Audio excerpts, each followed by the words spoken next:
கோவை காந்திபுரம் 100 அடி சாலையில் வணிக வளாகம் முன்பாக உரிய முறையில் மூடாமல் இருந்த பாதாள சாக்கடை குழியில் இளம்பெண் ஒருவர் தவறி விழும் சிசிடிவி காட்சிகள் வெளியாகி பரபரப்பை ஏற்படுத்தியுள்ளது.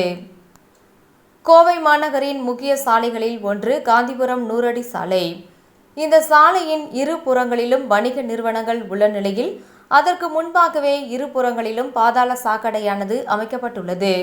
இந்த சூழலில் கடந்த சில தினங்களுக்கு முன்பு அங்கு பாதாள சாக்கடை தூர்வாரப்பட்ட பிறகு ஆங்காங்கே இருந்த பாதாள சாக்கடை மூடிகள் திறந்தபடியே காணப்பட்டன.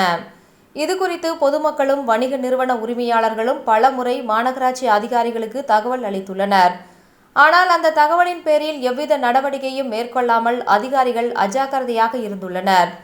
இதனிடையே கடந்த 2 தினங்களுக்கு முன்பாக அவ்வழியாக நடந்த சென்ற இளம் பெண் ஒருவர் திறந்து கடந்த பாதாள சாக்கடை குழியை கவனிக்காமல் திடீரென குழிக்குள் விழுந்துள்ளார்.